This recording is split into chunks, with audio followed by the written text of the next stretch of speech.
Jesus takes Peter, James, and John up a high mountain where Christ speaks then with Moses and Elijah. Now, the traditional interpretation of this is that their presence indicates that Christ is the culmination of the law, Moses, and the prophets, Elijah.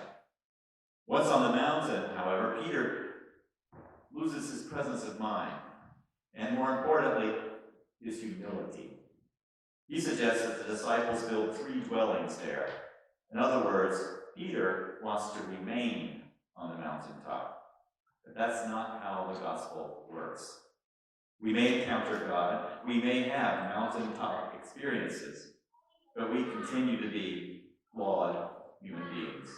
We must descend the mountain and return to the mundane tasks of ministry. And for a Christian, all of life is ministry. Each instance is an opportunity to lift others up or to treat them as a means to an end. Now, I once met someone who claimed to have had a profound experience of God in a garden in California. This experience, he thought, made him special, so that he was no longer able to associate with just anyone. At that point, me. He made a big deal about the significance of the experience. He wanted to share that with me at length, but he refused to reveal anything about its actual content. He explained, "I cannot just cast my pearls," and then he stopped himself. But I finished his sentence for him, "before swine." And to make it absolutely clear, I added, "So I am a swine." Perhaps he did have a sacred experience in the garden. I don't know, I was not there, but if he did, like Peter, he misunderstood its meaning.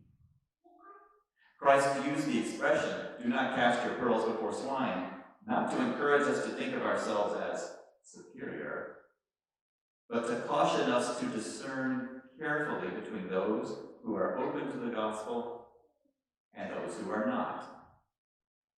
God speaks to us not to set us apart, but to make us more effective in ministry. Christianity has never really been about purity. It's about relationship. We teach one another how to relate. But when someone is not receptive, we move on to the next person. There are many who need us. There's no need to get fixated on one person who does not respond. There is, of course, a great divide even today in religion. There are Christians, you can find Christians who work very hard to climb and to remain on the mountaintop, to make themselves living monuments to God. There are others, however, who view our role as sacramental. That is to say, who see us as being like icons. The icon is only important to the extent that it points beyond, that it gestures towards God. We do not worship icons, which are nothing but wood and paint, maybe some metal. Their value is in that to which they guide us, as insubstantial as they themselves might be. We gesture imperfectly towards the grace and love of God by practicing compassion, patience, love, truth, beauty.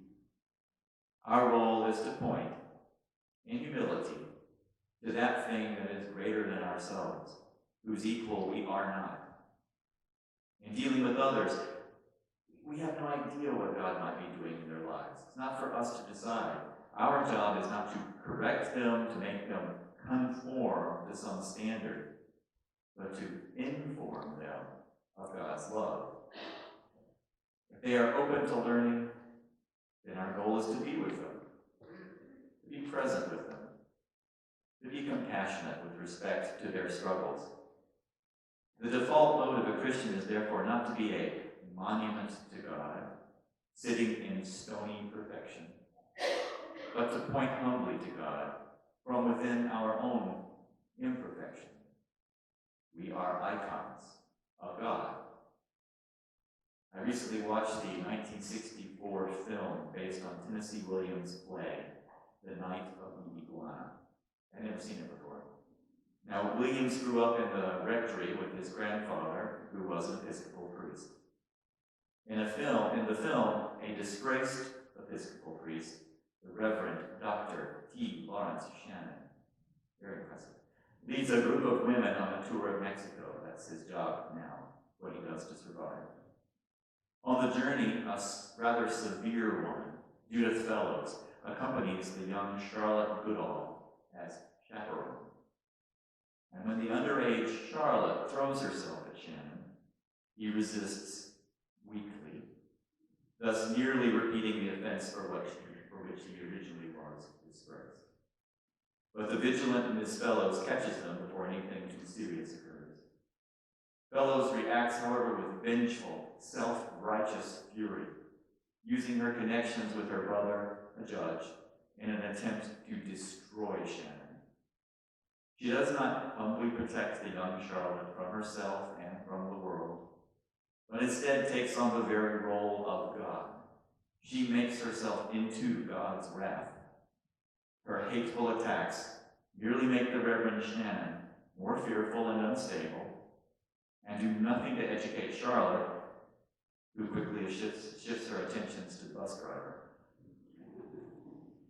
Before returning to the United States, Shannon forces them to make an unscheduled stop at a mountaintop hotel that overlooks the ocean and is run by a friend.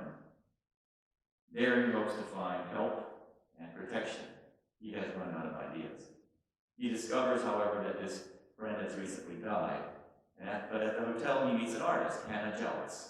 And Jeltz sees what is going on, takes it in very quickly, and instead of trying to destroy Shannon, or to force her own sense of justice upon him, simply seeks to bring healing to the situation.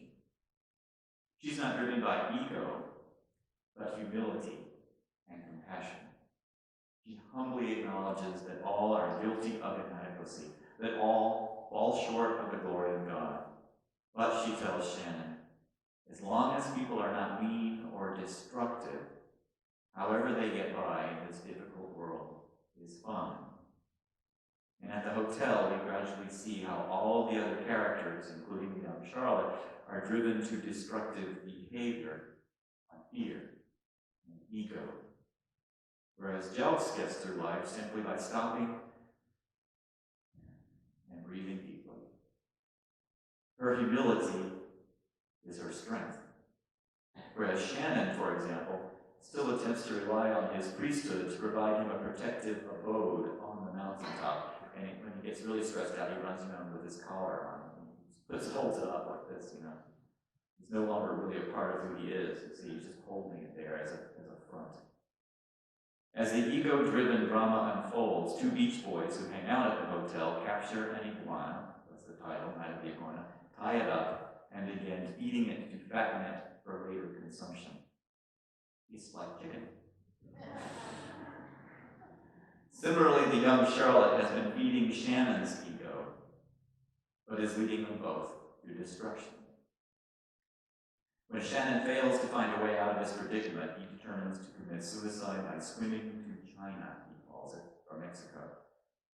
Others discover his plan and drag him out of the water and back up the mountain to the hotel, where they tie him like a burrito in a hammock, like the fettered iguana.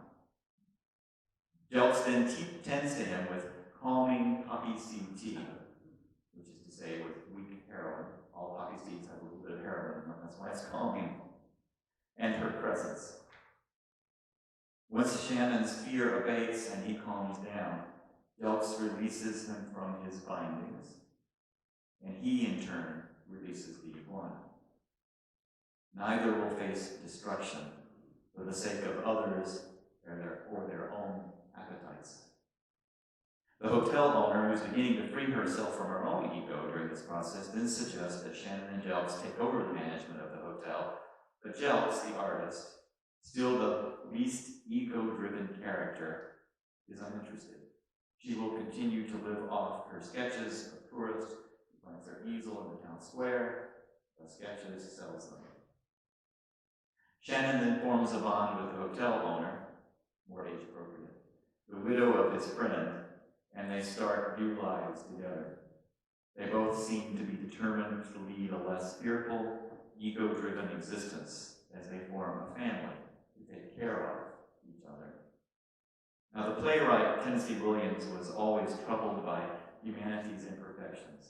In his work, in this work, a few decades before his death, he presents a possible solution through reducing fear and ego and caring for others without judgment. I think it's a very good solution, but sadly, later in life, he altogether gave up on people's ability to be good. Once we abandon that possibility of goodness in the world, we abandon its possibility in ourselves as well, and we cease to mature. By discussing Williams' play, I don't mean to imply that being nice to someone will quickly heal them. First of all, being compassionate is not about being nice. Jelks was not judgmental, but was forthright with Shannon throughout their acquaintanceship. And keep in mind, they tied Shannon up before the transformation occurred. Second, healing may come quickly in a play, but in real life, it usually comes slowly, if at all. And third, we must protect ourselves in the process. The point remains, harsh judgment does nothing to improve the situation. The suffering of others is an opportunity for us to show compassion. Our job is to be the leaven that helps make sure that others do not give up, but grow. People are all more or less lost. We seek as Christians to be among the number who are less lost, less fearful, less egoistic.